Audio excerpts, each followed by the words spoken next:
Yes. Morgrot Universe, demons and addicts of the damned. We are back. And not to mention, we are also back in black on Facebook too. So here you go, Zucky. Suck it. We are back. And we are doing one of my favorite topics, as well as Brother Hoofbeast there. We are going to be talking about our 10 best doom metal albums of the 2010s. And we have a really awesome kind of, there's so many different types of doom that can go into this. Hoofbeast, if you want to kind of, go through some of that with them. Oh yeah. So in this, hey Mouse Bong, they've got Kyler in the house, Cody and Rebecca. Heck yeah. And so this my wheelhouse is more on the more extreme side of funeral doom and death doom. That's what I like to buy more. But I've got some. I go outside a little bit, but I don't enter into stoner doom so much outside of Sleep. I really love Sleep. Really love Sleep. So that's one that I didn't choose for my list, but you guys are lucky tonight. There's classic kind of doom metal. There's epic doom metal like Cathedral, and I would say Solitude Aeternus fit in there. There's all kinds. But what you're going to get from us tonight is at least 10 albums that are without a doubt going to be fucking bangers from us, and it's fucking doom. Hell yeah, Mousebong, you've been dooming all week. I love to hear that shit. Sometimes your ear needs a break and it needs to go dark and heavy in a different way. That's kind of the nice thing about all these different genres of doom, is that you get something different. Some are a mix of just straight ahead awesome metal and doom, rhythmically. And then there is the extreme, where you get the extreme vocals. Almost extreme metal vocals on a lot of the stuff. Like Hoofbeast was saying there, your funeral doom, death doom, very harsh vocals, but at the same token, it adds a whole new layer of ooey gooey doominess. What's up, Babylon in the house? Hells yeah. And I mean, what better genre is there for the Devil's Lettuce too? This is the stuff where I'll hit my bong at night and I'll just stand in front of the stereo and just fucking bob, wasted and bob. Oh, dude. Because I have those moments. So Kyler says, God, this reminds me when we took shots every single time we said doom. Woo! Might get me to tie one on tonight then in that case. Cody says, my playlist has been everywhere this week. Awesome. As it should. All right. We're going to go ahead and skip commercial because you guys know what. Excuse me. You know what to do. Just got done eating. You guys know what to do. I tell you every week, so I'm sure you'll get it at some point. But, shoot, it's Wednesday.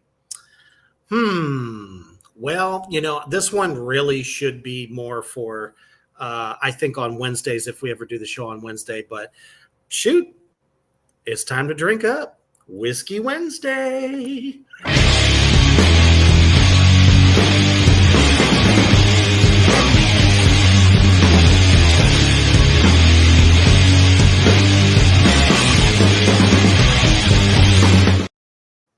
Because I know that all of many of you in my circle, as well as the Morgrat universe, have had a shitty week so far. And ever since I've gotten back online, I've become everyone's like confidant. And it's my honor to help you all. So let's have an awesome night of nerding out on fucking Doom.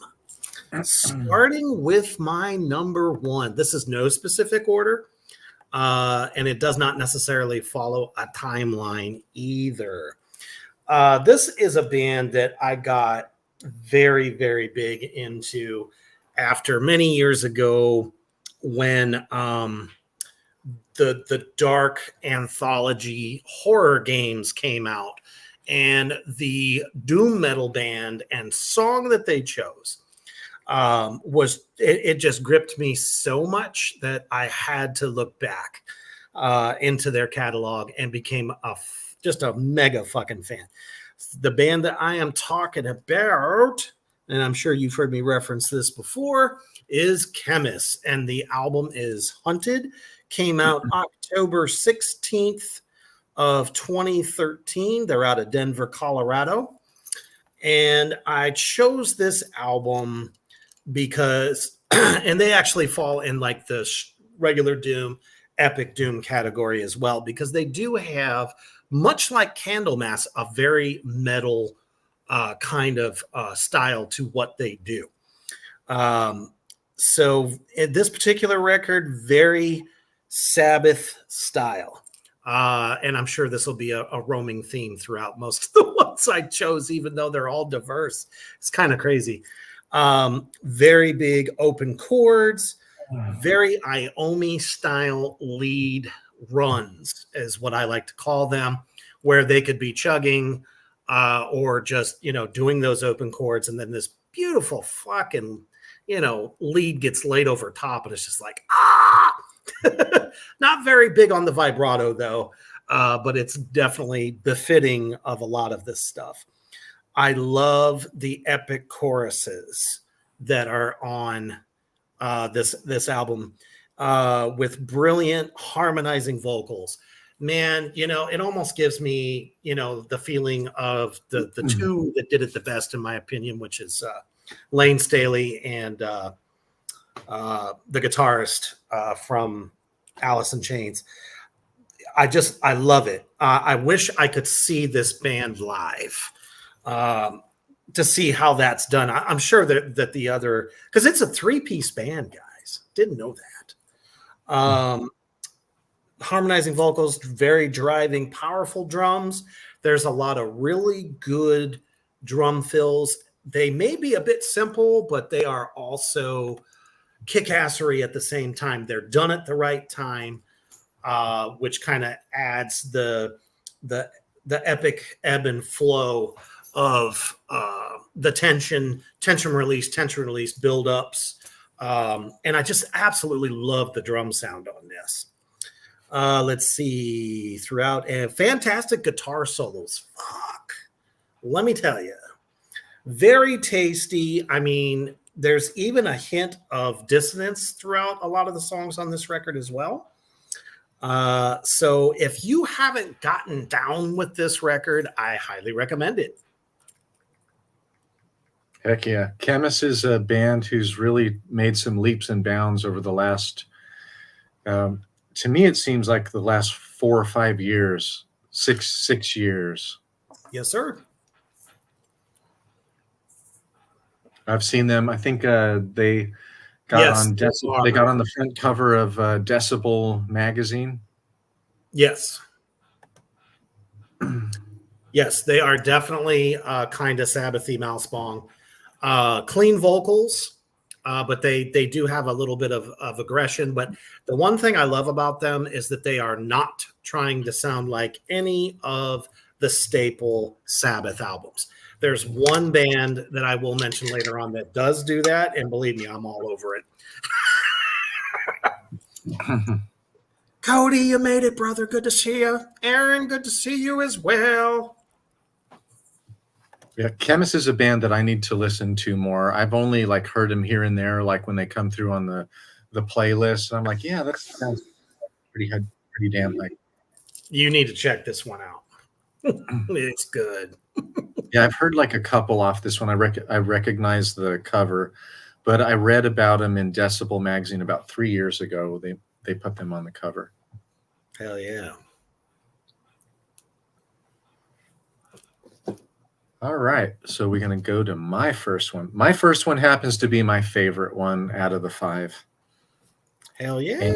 And this one is coming out of the band Paradise Lost and using the drummer from Paradise Lost, Gregor McIntosh, came up with Valenfire. His father passed away in 2009, and so in 2012, I think it was the 13th of July in 2012, Gregor made a tribute album to his father. So the Fragile King is his father, and if you go through the lyrics, you will read about him. And this fucking album is amazing. So what does this sound like? And I'm also going to give you a song to go listen to first that I think will give you your doomiest impression. I would listen to the song Seeds. So a lot of the songs are going to be kind of like a mid-tempo. The tone sounds a lot like Entombed. So the kind of Swedish death metal tuned probably to C all the way through, maybe a drop B. Really, really fucking heavy. But they change the tempo throughout their songs quite a bit. So you're going to hear like a mid-tempo, kind of like death metal, and then the fucking doom is going to break out in every song. Although the song Seeds is probably about 4/5 death doom, kind of even funeral doom, and then only like a 1/5 where they pick the pace up just a little bit. The vocals are really guttural and really, really low. This is the one that I wanted Babylon to hear the most. The bass, especially in this album, and pretty much with all 3 of Valenfire's albums, the bass is super prominent with it, and I love it. Like you can feel it when you listen to it with a good stereo or a really good set of headphones. Like you're going to feel it in your chest, in your upper thoracic cavity, in your shoulders. Yeah, when you listen to this shit. This is their most doomy of the songs, and this is the one I would love. It's called the Fragile King, or the Fragile King. Yeah, I will definitely have to check that one out. This is one of my favorite albums of all of the 2010s. One of my It's made my top 30 list, and I should receive it in vinyl pretty soon. I just ordered it the other night off of Bandcamp. So here we go again. Let's talk about Bandcamp for a second. Bandcamp is a great place to support the artists. You can peruse their albums and their merch, and they are going to get a bigger cut. Plus, your collection of all of the music that you have is going to be right there on Bandcamp. Plus, you can listen to entire albums, but after you listen to the album a few times, they're going to finally ask you, hey man, you ought to chip into this band. You've listened to them so much. Yes. But this is what most musicians like. If we're in the underground, like this is what we go to, but you're going to have like all kinds of big bands are on there as well. But it's called Bandcamp. Absolutely. Really good app, free app for you to download. Not to mention, you can also get merch from them, T-shirts, hoodies, physical copies, especially if you buy it, download. Shit, you're better off getting yourself a good vinyl. there's a lot of times that bands will also put special merch items on there that you can't get unless you go and see them live. So it's another really good tool. So excellent plug. Yes. You've got a lot of comments in there. We do, kind of going back and forth here. Yeah, I agree with Cody there. Does It Doom is definitely a great spot to catch a lot of really good Doom. Excuse me. Mousebonk says most of them use various fuzz pedals, Big Muff, Boss HM2, Sphex, Mastotron, Mountain King, Megalith, etc. It's all your preference. As far as the sounds that most Doomsters are using nowadays, Mousebonk says Seeds by Valenfire is amazing. And let's see what else. Oh, okay. That's Kyler saying thanks for the tip on that. He says, I need to get a fuzz pedal and a reverb pedal. Yes, absolutely. It just all depends on the sound that you're trying to, go for. When it's real fuzzy, I mean, Doom is where it's at. That's where it lives, breathes. That's all I can say. And if you're going to be doing drums, that is, look for some older classic kits. Try to stay away from steel drums. Make sure they're nice, warm woods, good thick woods. And let's see here. Mousebonk, I'm sorry, Rebecca says, hiya, Mousebonk. Sorry, y'all, I'm a bit preoccupied tonight. No, I totally understand. You got the little one running around. For sure. All right, on to my next one. Hell yeah. This is a band that I got a little bit more familiar with as the years kind of went on once I got out of playing death metal and was starting to kind of get back to roots. And then I just began to discover so many great fucking doom metal bands. This one in particular, this is not an easy record. It is fucking long. It is over 2 hours long, but it is 2 hours long of some of the best, darkest, haunting fucking doom ever. This album came out in October 20th of 2017. And this is billed as a tribute to their former drummer. So this being their first effort after losing their drummer to some kind of condition. I couldn't find it, but it was met with like a lot of the different interviews. They were very, very critical of the record. But in my opinion, this album, really sums up the theme that they were trying to create with this. And it is Bell Witch, and the album is called Mirror Reaper. And let me get that up there since I found the better looking cover. Look at that darkness right there. Just very haunting. It's like staring into an endless abyss. So my notes here are so dark, very dissonant at times. The way this album is set up, it's set up in movements. So very orchestral-like, but no orchestra, if you know what I mean. Just fucking haunting, clean guitar, very slow. Very slow. The vocals are clean, but beautifully dark. That's the best way I could say it. It's just an album full of sorrow.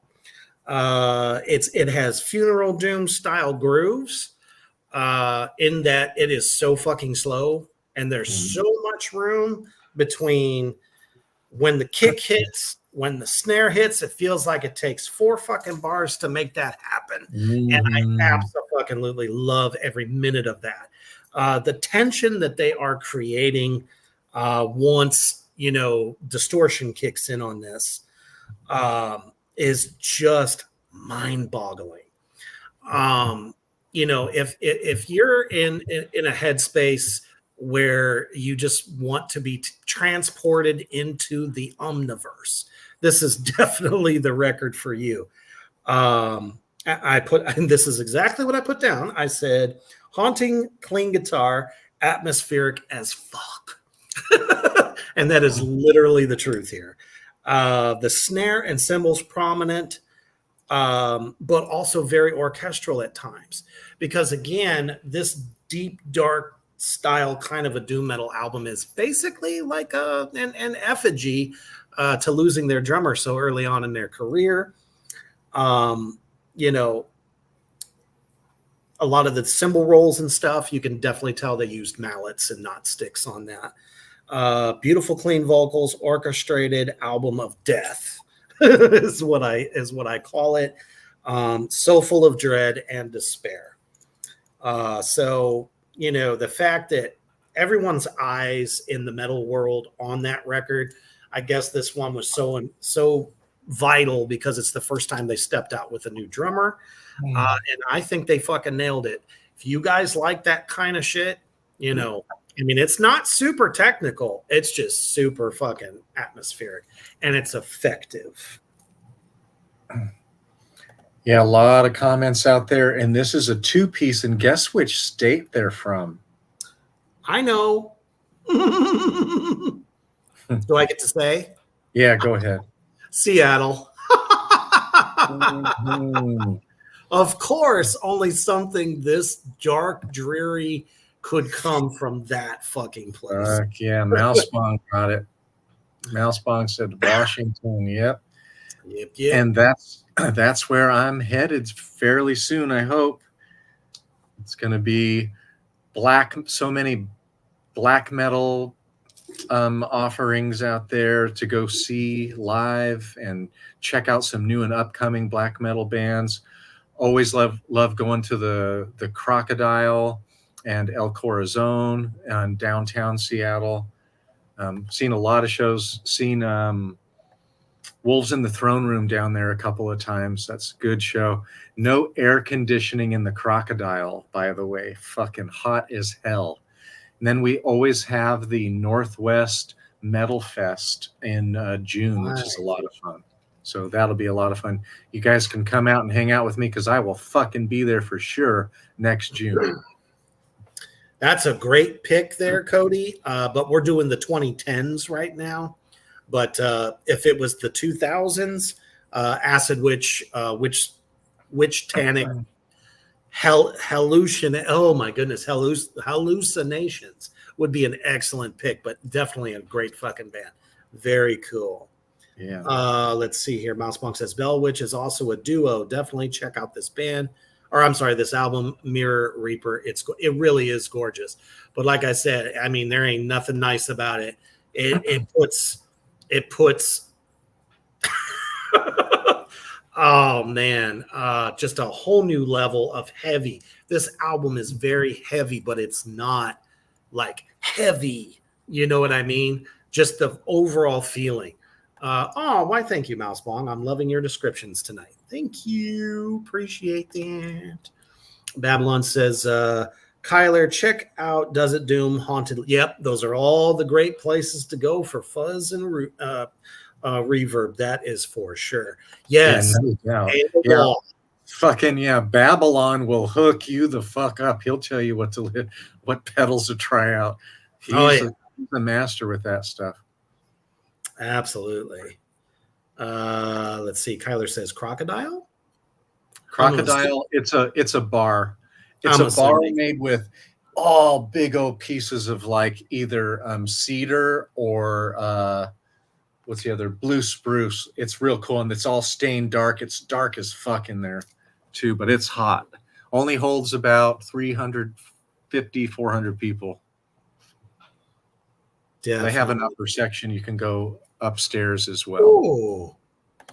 Yep. I'm sorry I missed this. Mousebong says, check out Dark Castle. Surrender to all life beyond form and spirited migration.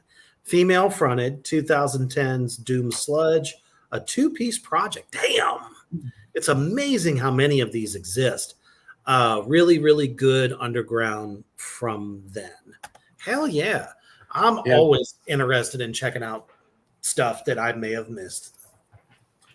Yeah, this Bell Witch album was it was my honorable mention, and this is one where I love to rip the bong and kind of let myself go, because Bell Witch is taking you somewhere that's fucked up and Really fucked up, man. lyric, and it kind of meanders through. So yeah, this is really, really good choice. It was hard for me to leave it out of my top 5. I'm glad you picked it up. I mean, I actually shed like a little bit of a tear because I could really feel where this was going. Just amazing. And that's why I agree so much with Mouse Bong. It's very beautiful, just in a very, very dark way. Okay, are we ready for the next one? Yes, sir. Okay, let me write one more word here. Then the gods. My second one is probably my second. Well, I don't know. Now they're like all so close. But this album's fucking amazing. I got this album during COVID and just listened to it and ran it into the ground. Listened to it so much. I'm talking about a band out of Sweden, Hooded Menace. And the album is Aswarium Silhouettes Unhallowed. It came out on the 26th of June. Actually, they might be Finnish. They might be from Finland. Sorry if I made that mistake. They're either Swedish or they're Finnish, I think. I think they're Swedish. Yeah. I'm sure Mousebong will know. So yeah, this is the same artist that did the artwork for the Bell Witch album. So this is an artist that's in high demand for some of our bigger extreme metal bands. Same artist did the artwork for both of those albums. His name escapes me right now, but when I see his artwork, I can pick it out easily. I think he also did the latest Obituary album that came out last year, 2003. Last year, right at the end. Yeah, Mousebong got me. So Hooded Menace are from Finland, so they're Finnish. Yeah. When I said Sweden, I was like, no, I think they're actually Finnish. This is a fucking pioneering death doom band. They have all kinds of excellent albums. The last album, they incorporated a little bit more of mid-tempo and melodic kind of sensibilities in it. I didn't like it quite as much, but this album is the one. I think it came out on the 26th of June, 2018. This one is death doom ecstasy. It is so beautiful throughout. The second guitar, the way that they fill in. Thank you, Mousebong, West Ben Scoter. Yeah, this guy is, everybody wants this fucking dude. Oh, I think Babylon's hearing the trains in the background. Yeah, literally 80 yards this way are the trains, and they run all morning long, in the evening, all the fucking time. But I'm kind of used to it. Like, they wake me up a little bit, I just go like, oh, and I go right back to sleep.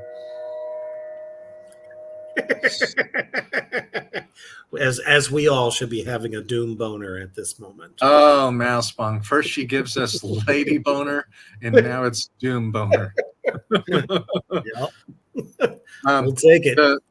Every song on this album is outstanding, but the one that sticks with me the most, the one that I would say, hey, the first one I would try out is Sempiternal Grotesqueries.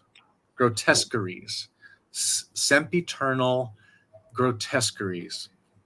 They're always going to be holding that single note real low along with the doom, and they're more like kind of a mid-tempo to slow death doom. They really aren't funeral doom. Really fucking dark. Every album that they make, the production is immaculate, and I'm pretty sure the guy who kind of heads up and does most of the riff writing, he does most of the production. He's a master. He's really, really fucking good. Hell yeah. That's another band that I'm going to have to get a little bit more familiar with. My listening throughout the 2010s was so fucking diverse. I was really all over the place. I was still listening to like a lot of death metal, a lot of black metal. Really didn't get heavy into the doom till about 2019, when I had finally officially left the death metal world, and it was a lot easier to start picking up on bands when the COVID lockdown happened. So Hell yeah. I'm loving Yeah, it. that was a really good thing, is going through and picking up on bands. Yeah. Aaron says, so I guess if I'm wearing the Bloody Bones costume, I'm a walking doom boner. Yes, indeed. That's nice.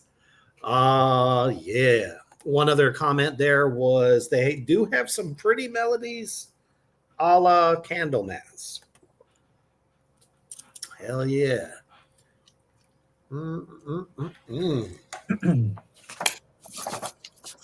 So excited to talk about this next record, which is my number 3.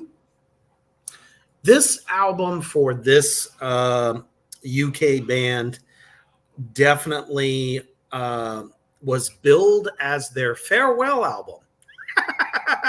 You know, in the world of metal, there's no such thing as last this, last that, until they just go, fuck it, we're just done. But it was billed as their farewell album.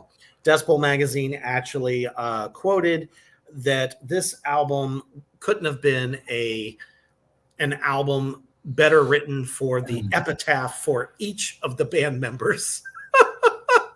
I just thought that was really unique when looking up some info about this band. And it is definitely, and I need to make sure I switch out so I can pick up the cover. Here we go. Cathedral, The Last Spire, which came out April of 2013. Man, going back and re-listening to this record, it's like I just fell in love with it all over again. First of all, this is definitely a Sabbathy type of record. They were praised for this album. Marks the moment that they went back to their doom roots, if you will. I mean, it really does have elements from, I'd say, any of the first 4 to 5 Sabbath records. Let's see, where do I begin? A very theatric album opener.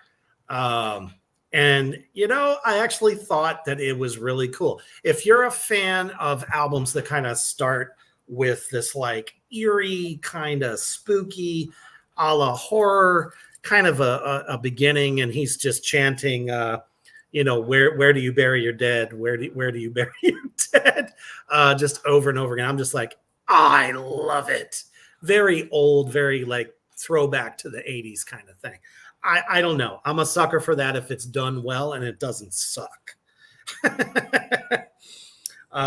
Super cool, like church bells going on, which instantly gave me indicative of Sabbath's first album, you know, for the song Black Sabbath, but obviously done their way.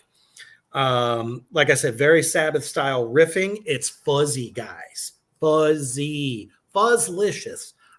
That's what I'm calling it. I absolutely love it, but it's not so overly fuzzy that it's hard to understand the riffing going on. Nice slow drums, almost kind of classic sounding in a way. I kind of feel like the snare drum is a bit flat. It's one of the things I don't like about it, but it just doesn't have that power crack that I love, you know, just like swinging a sledgehammer.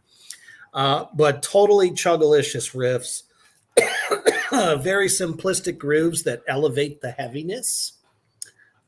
This is like, I don't know. When it comes to doom, I don't think a lot of double bass. Do I feel like you could put some in there, make it tasty? Yes. But I mean, this is basically a doom clinic on this particular record. But rhythmically, sometimes it's more straightforward grooves too. So instead of like a dong, pa, or any kind of like epic slow groove, they sometimes are like right on top of the beat. Boom, pa, boom, pa, boom. But they switch back and forth constantly, and I really really do like that. These are very long songs, 7 minutes, or more or less, but not much less, which is really really cool because it never gets boring. They have some great little breakdowns, like the beautiful acoustic guitar breakdown. Let's see, what was that? Cathedral. I think it was Cathedral of the Damned. It's so fucking epic to me.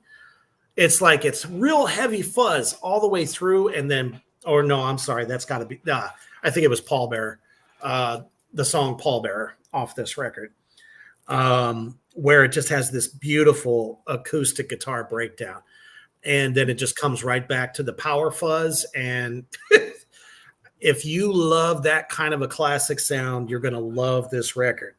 Very kind of like early Ozzy like vocals, but a bit more aggressive. So you're getting some of the what I call the Ozman melodicism, to which it fits the guitar riffage very well. It's still his own. It's not so blatantly ripped off, if you know what I mean. So definitely, if you're a Cathedral fan, you need this record. If you haven't heard of them before, check them out. Cathedral of the Damned, Pallbearer, Infestation of Grey Death are my top tracks on that record. Yeah, Cathedral is a band that I don't know why they are left off of a lot of the great lists for doom metal. Purists. Especially for me, it's that first album. Like, they took what Paradise Lost was doing. Paradise Lost to me was the first death doom. But then when Cathedral's Forest of Equilibrium came out, I think in 92, oh my gosh. So fucking delicious. So heavy, so slow. Like, this is some funeral doom. And so damn good. And then the next album, they put out an EP, and they totally changed their style a lot. Like, they were kind of incorporating 80s heavy metal into it. Yep. Vocals weren't as dirty then. Mm-mm. And The Last Spire, which is this album we're talking about now, when this thing came out, they were trying to go back to those roots. To me, not as unique as Forest of Equilibrium. The vocals aren't as dirty. It's not as slow, but still a good album. And they'd had a bunch of albums like in the 2000s that were kind of mediocre to me. I got them anyways. I think I have every one of their albums. But yeah, this one was an improvement and something that I listened to more than I did their albums in the 2000s. Babylon says, check out Sons of Otis and Dixie Goat. Those are some kind of like outlaw doom metal bands that Aaron was kind of curious about. Also, I recommend the band Down with Phil Anselmo. It's very Southern style kind of doom, doom groove, basically is what I would call them. He also says, check out the Black Rainbows. Now, those guys I'm familiar with. I just haven't heard them in a long time. Oh, yeah. And just to kind of go back real fast, I don't want to mess up. Let's see. Honestly, for Bell Witch, there isn't a bad track on there. They're all, like I said, movements. There's not one that I feel is better than the other, so I can't really suggest anything off of that. But the Chemist record, let me see here. Let me go back to it real fast. Come back to me. Check out Candlelight. Doomy as fuck. Probably the biggest doom track on the album. Hunted, the title track is very fucking good. Above the Water, and then I would also suggest Beyond the Door. There, now we're all caught up. Okay, I guess it's time for the next one. Yeah, I've written down like all of these that Babylon has given. That's what I was writing down at the moment, so I can go back and listen to these. Fuck yeah! All right, I think the next one I'm going to do is we're going to go to Arkansas, and I just talked about this album recently, and I fucking love this album. It's so fucking good. And I would also say Heartless, which followed this album. I think 2017 is when it came out. But Paul Bearer came out with Foundations of Burden on the 19th of August of 2014. My favorite track off of this album is the first track, which is Worlds Apart. The songwriting is so beautiful throughout. I prefer his singing on this album, the first one, and Heartless. And then the album that came out, I think in 2019 or 2020, he started kind of not belting it out as much. And I don't like it as much. It's still good. But this album, this is the first album that I got when I got into Paul Bearer. And I got into them while listening to, what was that other kind of streaming? It kind of died, but it was kind of like Spotify.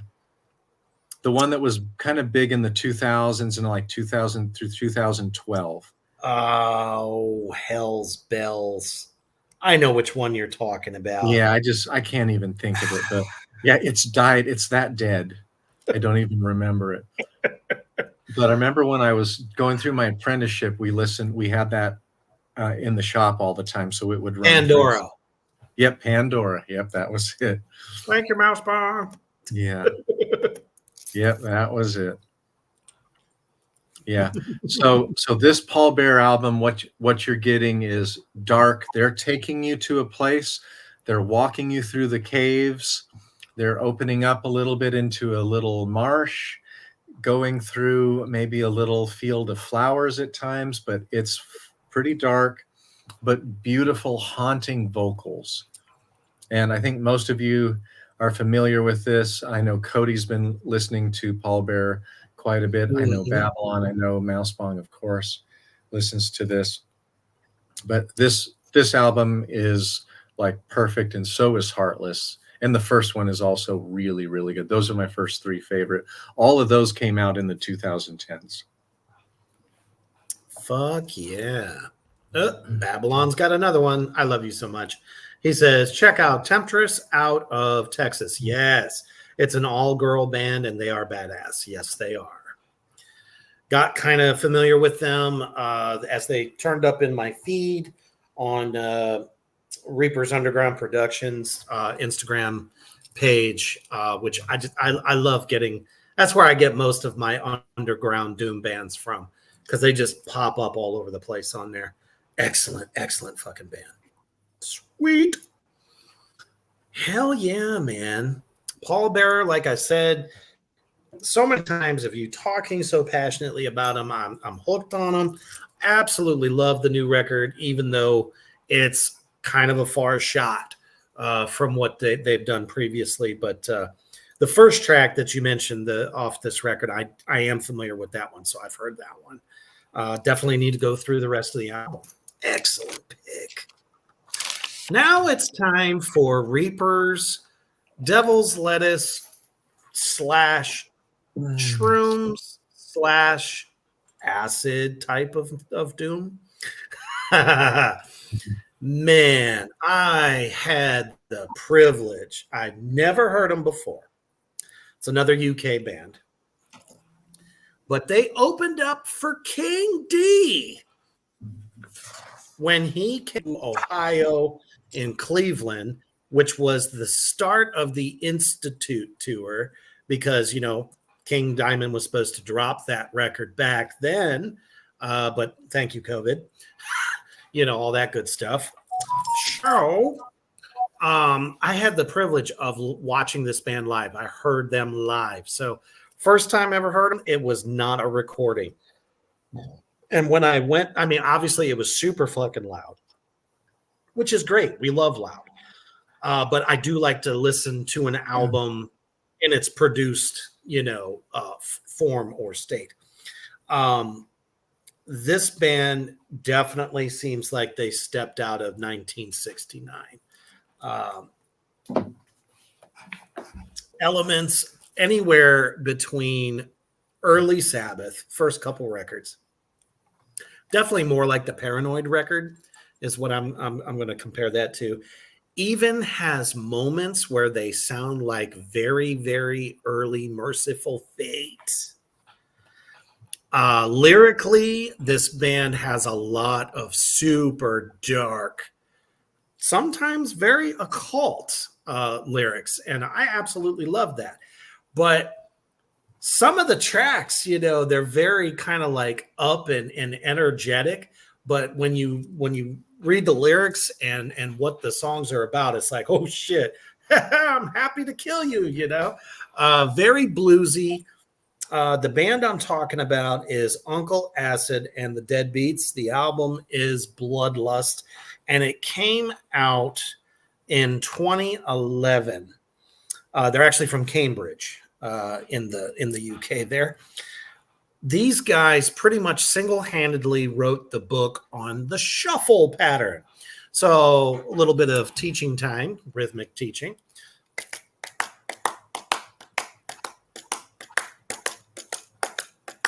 That is a very common blues shuffle. These guys are anywhere from just excellent fuzz doom, stoner doom, but also heavy psych. Because there are moments throughout this record that you literally feel like you're on a trip. You are tripping balls. Okay.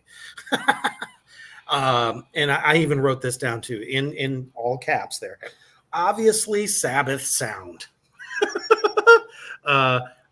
with orange amps, because if it's one thing I know, orange amps and heavy fuzz pedals go hand in hand, and they are so fucking fuzzy.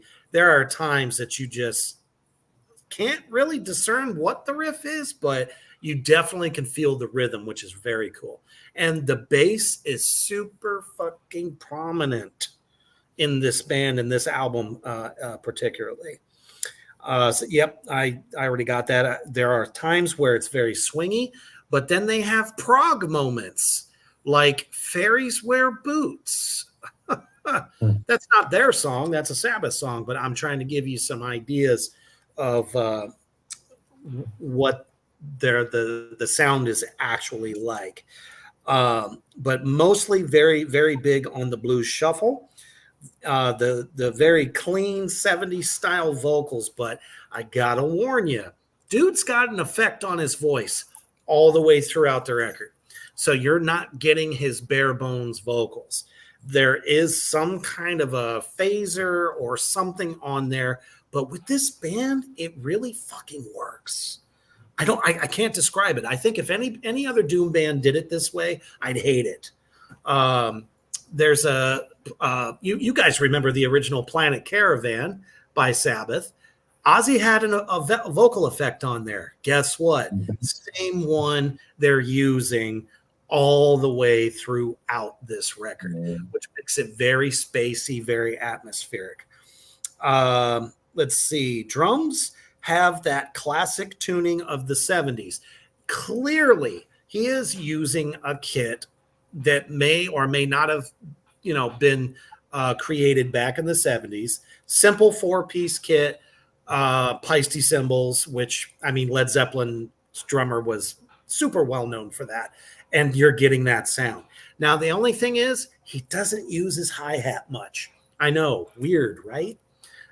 It's more of like a crash ride, because there are moments where you can clearly hear the bell of the ride, and then sometimes just, tapping the larger surface. But when things get real kind of amped up in their songs, he starts to crash a lot on it, which is really kind of cool. Um, they can be very, very slow, very almost funeral doom slow, which is fucking weird for a band like this, right? But for the most part, though, the tempo is very mid to like blues shuffle or a swinging pattern, which is like right here in the middle. Sometimes it can be. Sometimes it can even be on the beat.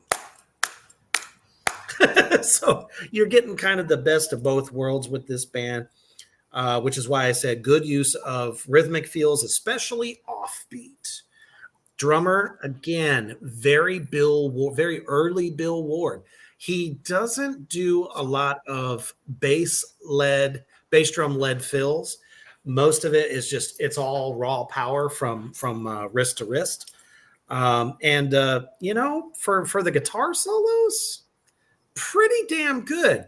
They're not super technical. I mean, this guy will never be Tony Iommi, but it is very simple, but it's super fucking good. Even though it's very simple. Definitely recommend that. Let's see. Let me grab I'll Cut You Down, Death's Door, and that weird kind of proggy track, Curse in the Trees. Those are the songs I would definitely check out on this record. Right on. This is one I'll have to check out. Pretty fuzzalicious, man.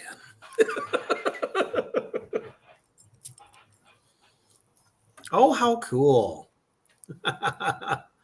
Let's see here. Oh, at first she thought I was going to talk about Church of Misery. Church of Misery is fucking badass, but man, those dudes are sick lyrically. Oh, unholy fuck. Love them. Love them. I believe they're out of Japan. Let's see here. I've literally been fantasizing about owning a big orange amp since I discovered Sleep and Boris. Hey, I mean, there's nothing wrong with that. She said she'll definitely check it out. Definitely heard the band, but never heard their albums. And they have like over 100,000 monthly listeners on their Spotify. It's insane. Cody says, I'd like to learn to play guitar and learn a little Doom. I have a Schecter Diamond Series Griffin in my closet. Just never had the time to do anything with it. Well, fucking Hoofbeast can give you all the fucking tutelage he can throw at you. Yeah, learn get a tuner so you play tuned. I was such a dumbass back in the day. I was always out of tune. It'll help you out. It'll make the songs, if you're trying to play a cover song, it'll be easier to sound like the song. 12-year-old Reaper couldn't tune his drums to save his life. The first song I learned was Iron Man by Black Sabbath. Yep. Easy song. It teaches you to get, and I use 3 fingers when I do my power chords. I don't just use 2. James Hetfield uses 3, and that's who I kind of copied watching him. So that's a good thing. It just takes a while to get your fingers to do right and learn all kinds of chords. Just practice the chords going back and forth, cowboy chords, learn a few jazz chords later on, though. But like there's all kinds of chords to learn, and that will really help you be nimble and be able to go over. And I'm not a great guitarist. I can write my own stuff. I'm not a virtuoso, not even close. I know what I can do, and I stay in my fucking lane. Yes, but you're rifflicious, so stop it. Yeah, I think I'm creative. You are. Thanks. All right, my number 4 is going to be Ahab, The Boats of the Glen Carrig. Beautiful album cover. This is a fun album cover to look at. There's 2 of these fishy monsters in there. The crab is doing some fun things. The anemones have eyeballs. Like there's all kinds of neat stuff. It's just beautifully painted. I like this painting style. The atmosphere of it is beautiful. Yes. And this one kind of fits their music. All of their other albums are pretty harsh, Hmm. and um, they're much darker than this one. This is the album that is a bit closer to the one that just came out last year in January, to where they're using a lot more clean tones. They really change the tempo, and they stick with a slower, clean tempo for a while, and then get into the death doom with the death metal vocals. This is a beautiful album. It's not as dark as the one that came out recently through Ahab. To me, it's a little brighter, and I think the album cover is befitting of that. Like a song that I would pick, I would just take the title track, "The Boats of the Glencarrig." Really, really good album all the way through. It's giving you all kinds of variety. It gives you kind of resting places where it's not so dark and kind of negative all the time. Like, they really have learned how to be beautiful. These guys are German, so it's pretty remarkable what they're doing. His singing is kind of basic, but I think it's right where it's supposed to be. It sounds a little lonely, and a lot of the way they write their songs, you do feel kind of lonely. And I think they're written for that way, because anytime I'm in the ocean, even if I'm, on a dive boat with 15 other people, you feel kind of lonely. But this is one of my favorite bands. I only discovered them about 20 months ago. And Yeah. boy, do I really love them. I don't know what rock I was living under to miss out on them, but their first album is maybe my favorite, or the one that just came out last year. And they're very different albums, really dark, really doomy. Yeah, that one's like, you're getting pulled into the ocean and you're never coming back. Yeah, that's a good comment, Mousebong. If you like Paul Bearer, you'll like this record. I agree, especially the more recent Paul Bearer album, "Minds Burn Alive." It did remind me of that. Yeah, it does. Hell yeah! You made me a fan, because I remember, whew, many moons ago when we started tracks together. You were bringing them up, and you were so excited about the album that you had listened to, and I'm like, well, shit, I got to give it the good listen. I'm glad I did. Yeah, these guys are great artists. Coming up. There's no weak album in their collection, and they've changed their sound.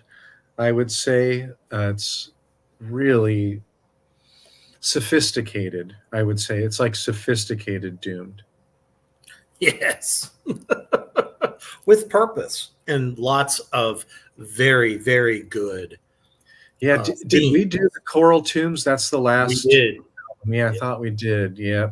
We did a review of it. Yeah, it was like January. Oh my gosh, it's so good. Mm-hmm. So, if you guys want to go back through the archives, and you can find us talking about the Coral Tombs. The Coral Tombs is very similar to the Boats of the Glencarrig, but this one is kind of the beginning. It's not as complex as the Coral Tombs. Absolutely. Seems to be pretty befitting that I end my list. Some of you will probably think the honorable mention, that one of the honorable mentions I'll bring up, you'll be like, wow, that wasn't your last one. Nah. It can be very well argued that this Swedish doom metal band formulated from what Sabbath was starting to do and solidified doom in a very epic way. shit. Before I go on, Cody says something, mentioned a really good band here. Moon Wizard is a good female fronted doom band to me. Their most recent release from last year is amazing. Moon Wizard. Yep, I'm gonna have to definitely get that. Give that one a listen. I'm a huge Electric Wizard fan, so if it's anything like that, I know I'm gonna love it. But yeah, this band definitely solidified what basically modern doom or epic doom is today. But at this point in their career in 2012, they brought in somebody that I interviewed on Reaper's Underground, which you can go back in the archives and check this one out, the great Robert Lowe. Of course, now you know the cat's out of the bag. It's Candlemass with Psalms for the Dead. Very classic metal type riffs. To me, it's like, I think we've made this comparison before. The style of the big open chords is so doomy, very indicative of the 70s, but it is very metal. You know what I mean? So we're not talking orange amp fuzz. We're not talking about anything but just a really good brand of distortion. And it's so huge. As soon as they hit those fucking chords, it's like, ah! I absolutely love it. Let's see. Yeah, big open chords with like the little quick movements, you know, like a little tag on the end. And I love the fact that you can hear the bass very clearly on this record. Robert brings kind of the best of both worlds, in my opinion. This is what I love about him. He can kind of give you the little bit of operatic with his vibrato and his vocals, but at the same time, he can switch it up. He does different things. He is definitely different, in my opinion, from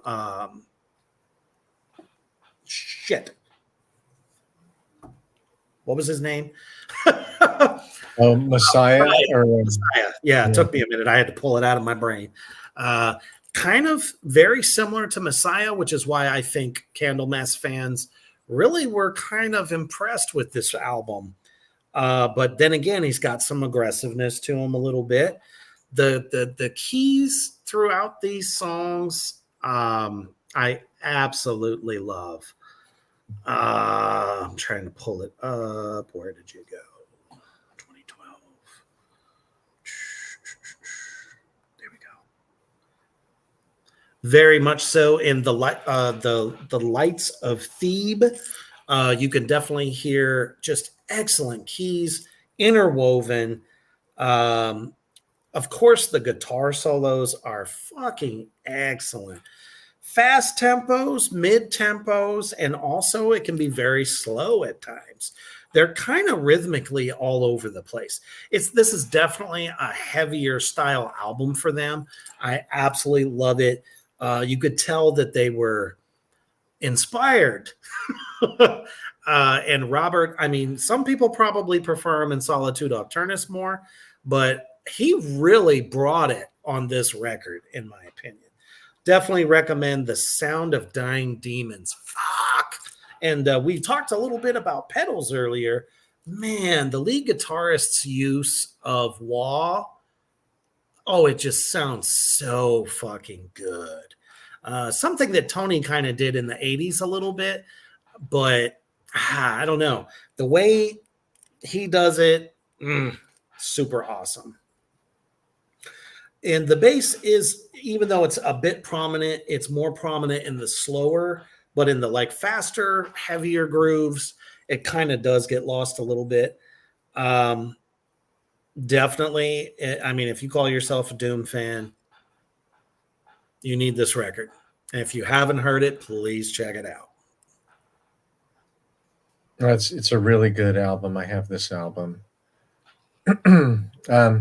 I would say so. Mousebong asked, "Does it sound like old Candlemass with a 2000s twist. I don't quite think so. Like, to me, they were telling more of a story in the mid to late 80s, and the way Messiah sang was more kind of telling a story. Rob does as well, but I don't know, it just sounds more like, I would say the mid to late 80s, they were epic doom for sure. And this is a little more edgy, I would say, a little bit more distorted, a little heavier, maybe, but it kind of sacrificed that kind of epic doom sound. It doesn't sound exactly like their older stuff, but it's good. Like, it's totally Candlemass. I don't know. To me, it's kind of like each song is its own story. It definitely has a theme there. You know, first track is called Prophet. There is a story going on, but it's not done the way Messiah did it, which is why, like I said, I think it feels like each song is its own story, but it's almost like a collective, like an anthology film would be. Oh, and the clean guitar parts, absolutely love them. And Candlemass now has their lead vocalist from Epicus Doomicus. Their first album, I think, was 95. And he just did that album, and then Messiah came in, and this guy can sing too. Like, he's really good. He looks like he's about 80, but he can sing really, really well. I really wanted to see them so badly. They've been here twice in like the last year, and they've only played like 3 or 4 fucking shows, which that sucks. I mean, and of course, it was in Texas. Yeah, please, Candlemass, go on a bigger tour. Well, they were, I think they were in, they were definitely in Chicago. Like, every band goes to Chicago. Damn it, I could have went and seen it then. Yeah. I don't know what the fuck I was doing. Yeah, I think that was like last summer when they went through, like maybe last July when they did that. They only played like 4 shows. Yeah, good stuff. Okay, my number 5 is another fucking amazing one, and it features Greg McIntosh, but in his original band. And this is a sound where they've changed a lot. Greg McIntosh's Valenfire reminds me of the first 2 Paradise Lost albums. And when this one came out on the 2nd of June in 2015, Paradise Lost, The Plague Within, first listen through, I was like, oh my gosh, I've missed them. The death metal vocals are there at times, and I really liked it. Excellent songwriting from front to back. Excellent album. The song that I chose is No Hope in Sight, although every one of them are really, really good. And the vocalist, Nick Holmes, it also he's done vocals for Bloodbath and Mousebong. I'm sure he does another band or two. I know there's another band that he does. It's just not coming to my head right now. But I really like Nick Holmes as the vocalist. He does good cleans. So you kind of get to breathe and you get a different feel in each song. And then they kind of get heavy. And one thing that's for sure in Valenfire and in his new band, Strigoi, and in Paradise Lost, is you're always going to have a gothic feel with the guitars. And that's what Gregor McIntosh brings to the band. He's a great riff merchant, but he often will do the second guitar that's doing extremely gothic type sounds, which me likey a lot. And they even had their second album was called Gothic, and deservedly so. Yeah, My Dying Bride. Oh yes, heck yeah. Thank you, Mousebong. Hell yeah. So, excellent album. You will not go wrong. You will probably love Cody. I think you will really like this album if you're not into this one yet. It's not super like hit you over the head with doomy, but but it has the doom chug, and but a little bit more proggy than the older stuff. Yeah, me too, Austin. I love that gothic guitar. In the house. Good to see you, brother. Excellent choices. Guys, this was difficult, believe it or not, because there were so many great doom metal albums that came out in the 2010s. One of which, Black Sabbath had its very first album from the original lineup, minus Bill Ward, due to health reasons. The album 13. I mean, it was definitely a good fucking album. I like it a lot. Iommi's, he's just endless with riffs, man. And believe it or not, a lot of the riffs they used on that record were from just old fucking jam tapes that he had. So putting the album together wasn't too difficult. You know, it was just finding the right drummer. Another great album came out 2013, I want to say. Down put out what is known as the Purple Album. And it was by far one of the doomiest efforts they put out. Most people know the track Witch Tripper, which is very Sabbathy style, kind of, you know, little odd time tune, but it was just a banger. The whole album, a lot of slow tracks, very doomy all the way through. What are some of your honorable mentions? I've got a few of them. I thought of some other ones like while we were here that I've been thinking of all week long, and I forgot to write them down. Another female fronted band. It's I believe 2 females and a dude. I think the dude is the drummer, and it's and they're out of Utah, I think Salt Lake, and they're called Sub Rosa. And this album was really highly regarded in Terrorizer magazine, like in 2012 or 2013, and real big in Decibel magazine, really highly regarded back then. The album is called More Constant Than the Gods. It's really, really good. Kind of drony female vocals, monotone. But it really goes with the music very, very well. This is when I listened to this album the first time through, I was like, wow, this is really good.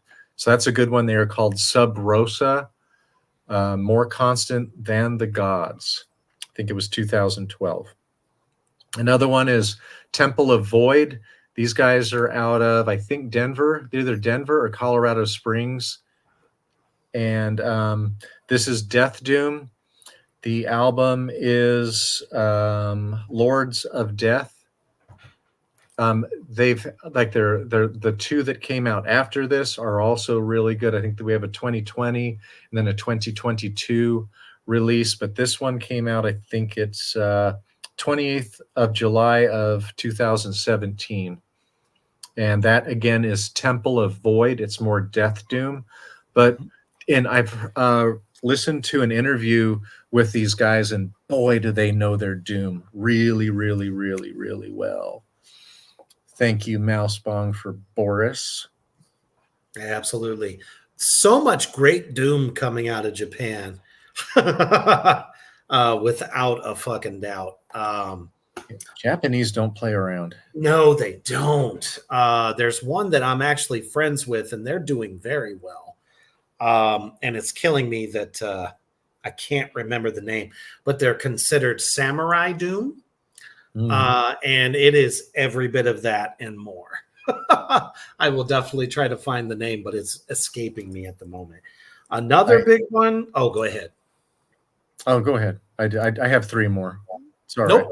I kind of cut you off. Go ahead. Okay. Spectral Voice is another one. That's a band that I just fell upon about 2 or 3 weeks ago. Fucking funeral doom, really fucking dark, super, super, super miserable and scary sounding. That's their recent album that came out this year. It's an album I missed earlier on, and I've now caught it. But they have several albums, I think, dating back to 2015 or 2016. That band again is Spectral Voice. This is Funeral Doom, super dark, super heavy vocals. Another one is out of Seattle, and this is a death doom band, and they are Mortiferum. These guys are on tour with Knoll and Uwada and Suffocation and Morbid Angel. So definitely gonna see this fucking tour. The only way I will miss this tour is if I'm driving across the country to Washington State. That's the only way I'm fucking missing that. And then my last one is Dark Throne, Old Star. I think that came out in 2018. And so Dark Throne starting, I think it was, what is the album? I think it's 2014 or 2015. It's Arctic something. There's two words, Arctic something. And they started going more doomy. And then Old Star came out, I think it's 2017, 2018. And it's a really, really good album. So those are my honorable mentions. And Strigoi. Yep. That is Gregor McIntosh. He disbanded Valenfire after 3 albums, and this is his new band. And they just finished their third. Well, actually, they have 2 albums and an EP. And this is a little bit faster pace. It's not as slow as Valenfire, but it's still really, really good. Fantastic. Real quick, Hebi Katana is the name of that band that I'm friends with out of Japan that is definitely killing it over there in the world of Doom in Japan. Super great band. So, Mousebong, I know you love Japanese Doom. Check out Hebi Katana. Fuzzy as hell and very aggressive vocals, as you could probably imagine. The only other ones I have for honorable mention, Fires Within Fires by Neurosis, 2016. They are the epitome of atmospheric doom, in my opinion. It is so spacey, so crazy. You would definitely be a fan. It can be aggressive. It can be slow. I think there was only one more that I had.